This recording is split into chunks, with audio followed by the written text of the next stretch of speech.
and dry. It's climate! Bill Nye the Science Guy. Bill Nye the Science Guy. Bill Nye the Science Guy. Science rules. Bill Nye the Science Guy. Inertia is a property of matter. Bill Nye the Science Guy. Bill. T minus 7 seconds. Bill Nye the Science Guy. Brought to you by Cold and Wet, and by Hot and Dry. How's the climate where you are? It's nice in here. It's warm. Now, the Earth has many, many different climates. Some places, it's hot and dry. In other places, it rains a lot. Now, how warm or wet a place is overall is what we call a place's climate. The Earth has hundreds of them. Take a look at this. This is the Earth climatological model of science. Well, it's a picture of the Earth. And you can see that the Earth is covered mostly with water. Mostly with water. Now, the energy of the sun's rays beating down all the time makes the water in the oceans and rivers, lakes, and streams end up in the air, in the atmosphere. And the movement of the atmosphere makes that moisture move all over the world and creates all these different climates. Now, different kinds of living things have found ways to live in every climate on Earth. And it's all because energy from the sun makes water end up in the atmosphere, in the Earth's air. No matter how warm, wet, cold, or dry, climates all start in the sky. It's a poem. It's time once again to search out weird weather wonders from around the world. Join us in Climate, You Find It. Dateline, Kansas. Tornadoes touch down on the Kansas plain. Warm, humid air from the Gulf of Mexico and cold, dry air from the northern plains collide over the flat Midwest. The result is a new twist on the old theme. Climate is affected by location. Climate is how warm or wet a place is. See, this is a pretty dry climate. But with a little moisture, things will still grow here. It's fascinating. Climate is how warm and wet a place is overall. Some places are wetter than others.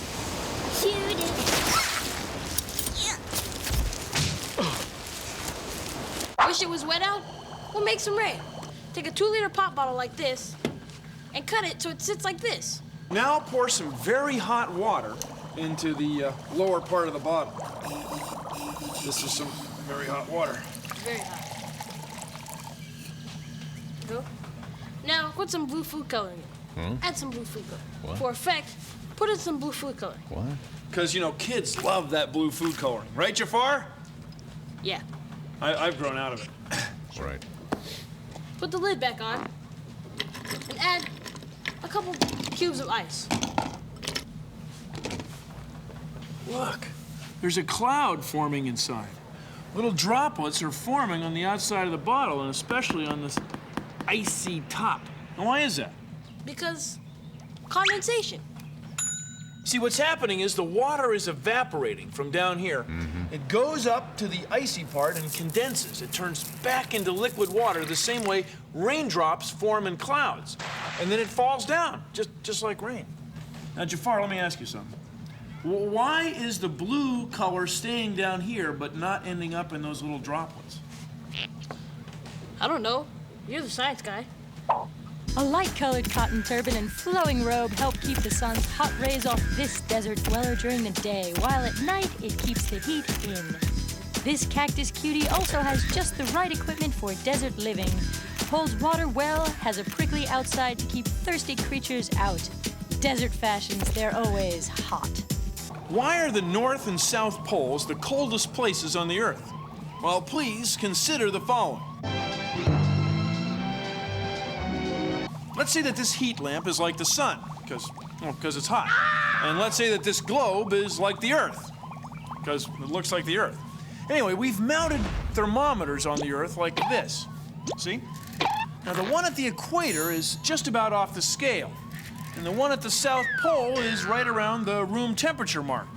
And the ones in between are somewhere in between. That's because the heat is hitting the one at the equator almost straight on. Whereas at the poles, it's just barely grazing by. And then somewhere in between, well, it's somewhere in between. You see, it's not that the equator is closer to the heat. It's that the heat is hitting it more straight on. See, if the Earth were sitting like this, then this thermometer would be the hottest, and this one would be the coldest.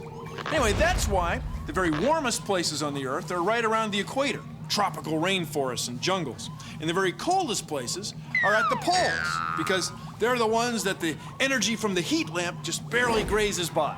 I mean the energy from the sun. Well, anyway. Thank you for joining me. I can think of a few climates. Let's see, there are ice caps, tundra, taiga, temperate deciduous forest, temperate coniferous forest, temperate rainforest, tropical rainforest, Mediterranean, grassland, prairie, savanna, steppe, desert. I know there's more, but I'm cold. I need a warmer climate. Mountains have a big effect on climates because mountains are big. See, when air comes in from the ocean this way, it'll hit mountains like the Sierra Nevadas, or the Cascades. And when that happens, the air goes uphill. Now, when air goes uphill, it spreads out because there's less pressure above it pushing down. Now, when air molecules spread out, their energy spreads out, and the air cools off. When that happens, it starts to rain or snow. That's why there's snow in the mountains. This is especially true of big mountains, like the Rockies, in the middle of the United States. See, when air comes over the Rockies, it loses a lot of moisture. Now, moisture that falls on this side of the Rockies goes that way to the Pacific Ocean. And moisture that falls on this side goes that way toward the Atlantic Ocean. It's a continental divide. It divides the continent into two giant climate systems. The reason it has such a big effect on climates is because mountains are so big. Dateline, India. The monsoons bring torrential rains to southern Asia. The hot Asian sun heats the land surfaces more than the sea. Hot, dry air over the land is pushed out of the way by warm, humid air from the Indian Ocean. This is a rainforest. Now, rainforests are home to more than half of the plant and animal species in the world. In fact, this fern plant is only found here, in this rainforest, in Hawaii. Now, a rainforest is a climate that's warm and wet. It's great for growing things. It's a beautiful climate.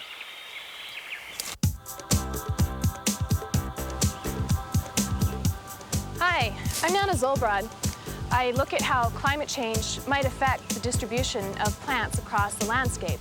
Plants grow through temperature and precipitation. As these factors change, then the ability of plants to grow effectively in a certain area will change. We already have signs that the climate in the past 100 years or so has warmed quite a bit. We can see this from little tree seedlings like this invading meadows at the edge of forests, where before trees couldn't grow because it was too cold.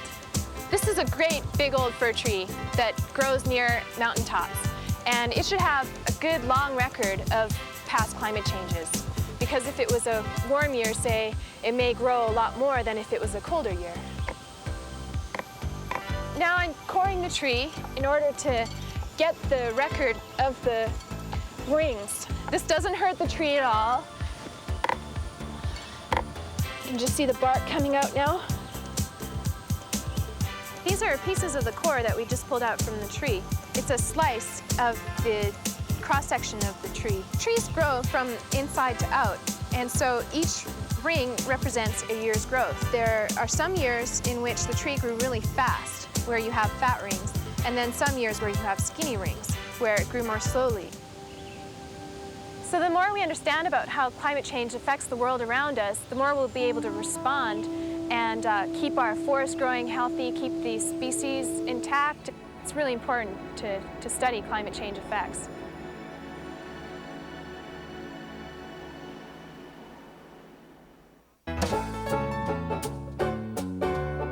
Hi there, I'm Bob, and welcome to This Old Climate. Let's come on down here. Watch out for that hoe there, Tom. Here's Heidi down here working on the A-frame. Hi, Bob. Oh, hi, Heidi. This is coming along nicely. The A-frame's going to be perfect for the wet and snowy Swiss climate. Ja, the A-frame will help in the snow and falling off in the roofing. Ja. Ja. So, Heidi, to demonstrate how this works is, as snow falls, you notice it doesn't accumulate up on top of the roof. It goes down the sides of the roof and onto the ground so your roof doesn't cave in. Very smart. Ja, ik ben een smarte huisbeelden. Ja. You enjoying that, Heidi? See, it's going right down the roof. Right it down. Right on down the roof. To the flooring. Climate is how warm and wet a place is. So it's true of small places like islands. It's also true of micro places like the side of this tree. See, the moss grows on the north side where it's cooler and wetter. But where the sun shines brightly, the moss doesn't grow so well. This is a microclimate. They're everywhere. See this tree? All the roots are exposed. And look at all the stuff growing on it. So you don't find a tree like this just anywhere. No, you find a tree like this in the tropics, where the climate is warm and wet. Wet, see? Like, why would I want to live anywhere but the tropical rainforest? It's like so warm and wet, and like, that's the only place I'd want to be because it's like the perfect climate. Tell me that Tiffany has such an attitude about latitude. It's like, I just want to say, chill, polar ice cap girl, okay? If you want to live in a cold, dry climate, that's okay with me. But you don't have to be so frosty to all your friends. What's in the atmosphere helps control our climates. Take a look at this. Take a look at this. Take a look at this. It's our atmospheric warming tank of science. Now, on this side, we have nothing but regular air. But on this side, there's almost nothing but carbon dioxide. Carbon dioxide. Carbon dioxide. Here, I'll show you. If I take a match, let it burn, it burns fine in air. But in carbon dioxide, CO2, it goes right out. Carbon dioxide puts it out, just like water. Now, carbon dioxide is heavier than air, so it stays in this side of the tank. Now, take a look at the thermometers. The one on the air side is reading around 20 degrees Celsius. But the one on the carbon dioxide side is reading a little bit higher, just a few degrees warmer. That's because carbon dioxide is a gas that helps hold in heat. So carbon dioxide in the world's atmosphere helps keep the world warm. It holds in heat. Without it, the world would be freezing cold. Here's the thing. Right now, we're pumping billions of extra tons, billions of tons of extra carbon dioxide into the world's atmosphere every year. Billions of tons of it every year. It comes from cars, trains, and planes. It also comes from forest fires. People are burning down forests to make room for farms. But here's the thing. If the world gets a little bit too warm, then the level of the oceans may change, and the world's climates may change just a little bit. Just enough to make it impossible for us to grow enough food for everybody to eat. So we need some carbon dioxide in the atmosphere, but not too much. Now, this process of extra carbon dioxide and extra other gases in the world's atmosphere is part of what we call global warming. Global warming. The globe is getting too warm, and something we've got to be careful of. Otherwise, things could get weird. Igloo Dollhouse, the latest in climate-controlled kiddie fun. That's right. For just $29.95, you can own this Igloo construction kit. Just add water, stick in the freezer overnight, and come morning, you'll have all the parts to make an Igloo Dollhouse. Some assembly required. Igloo! Steve Poole joins us now. We've had a lot of changes around here in our weather, and this time it looks like it's going to get even colder. Yeah, a little bit more cold, so now we have to watch things a bit more closely. Now, I want to emphasize here that we're not talking about a concern for all of you, or even that big a concern, but it's something worth mentioning, so let's do it. It is much more difficult to do the weather than it is to put a man on the moon. The math is much more complex, which kind of explains why we blow it sometimes. Maybe one way to think of it is think of the atmosphere as being like a river. only it's a river of air instead of a river of water. And it's constantly flowing, right? And we have these areas where you have higher pressure and lower pressure, and all of these things are moving. And as it moves across the globe, it changes the weather for everybody. So you may have a certain climate in your area, so you're, like if you're in the desert, it's probably more dry there. If you're in the Northwest, it's probably more wet there. But overall, you keep getting change because that river of air is constantly in motion. It's obviously important that I know about the weather in just my community that I forecast for, but you also have to know about the entire country and the entire world because it's all linked together. Nothing happens here where it doesn't have an effect someplace else. So you have to be aware of that. All of the climates are linked together. You can't separate them. I was right. A climate is how warm or wet a place is. Now, right now, it's not too warm, but it is pretty wet. There's snow all over the place. But these trees, and the other animals and plants that live around them, are well adapted to this climate. They've been here for millions of years. It's a temperate rainforest in the mountains. It snows all the time, it rains all the time, and everything that lives here is used to it. Isn't it beautiful? Woo! It's cold and wet. Got it? You're in the temperate forest, where winter means cold and wet. Rain falls year-round. Some trees lose their leaves. There's snow and wind and...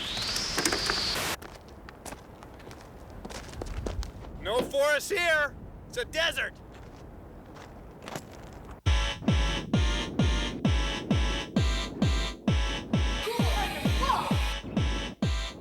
Recent scientists release weather balloons so they can find out more about the climate. This instrument will measure Wind, humidity, temperature, and pressure.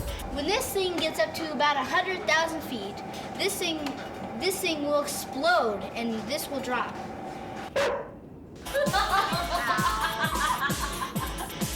The radio sign. And when the balloon pops its parachute, it brings this radio sign down. These instructions are for the person who finds it, and so they read it so they can return it. Let it go!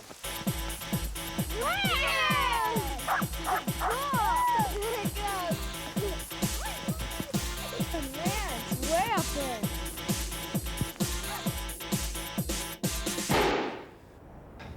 In this climate, it's hot and dry. Doesn't rain very much.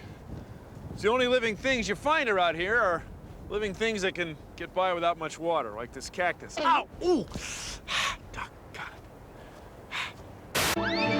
Dateline. Uh-oh. Climate determines the kinds of plants and animals that live in different places and how they live, like cacti in the desert. The ocean has a big effect on climates.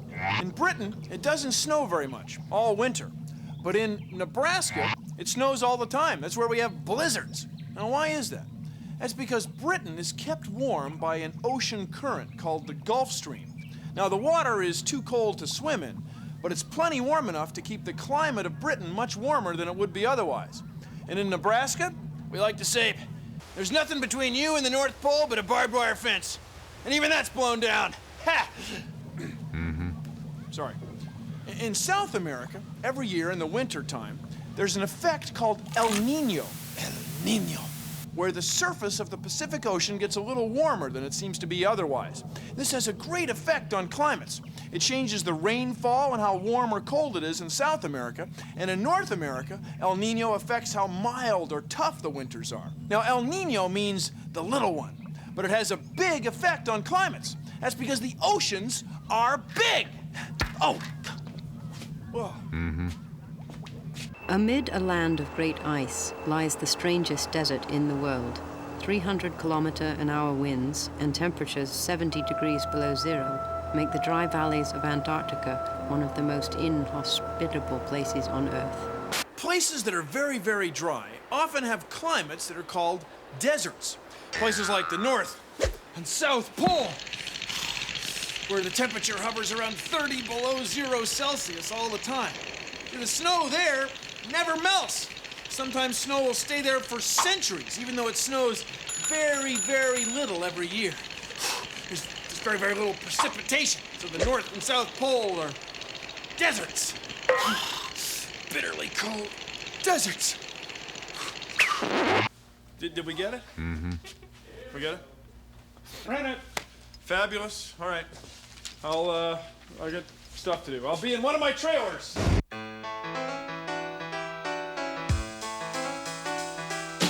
Whether the weather is hot or whether the weather is cold, there's just one thing you need to be told. Whether the weather is hot or whether the weather is cold, there's just one thing you need to be told. Climates are different all around the world. They affect every plant, animal, boy, and girl. Now out in the desert there's not too much rain, but the temperature can vary enough to make it insane. And there aren't gonna be too many storms coming by. That's cause the deserts are warm and dry. Tropical rainforests, I'll tell you later, they can get pretty hot. They're usually near the equator, and it rains really hard, on that you can bet. Tropical rainforests are warm and wet. Climates are different all around the world. They affect every plant, animal, boy, and girl. Near the North and South Poles where it's really cold, there's a place called the tundra, or so I'm told. And hardly any rain or snow comes from the sky, so you see that the tundras are cold and dry. The temperate forest is a pretty cool place where a low temperature is often the case, and it rains quite a bit, so if you don't know yet, temperate forests are cold and wet. Climates are different all around the world. They affect every plant, animal, boy, and girl. Whether the weather is hot or whether the weather is cold, there's just one thing you need to be told. Whether the weather is hot or whether the weather is cold, there's just one thing you need to be told. Climates are different all around the world. They affect every plant, animal, boy, and girl.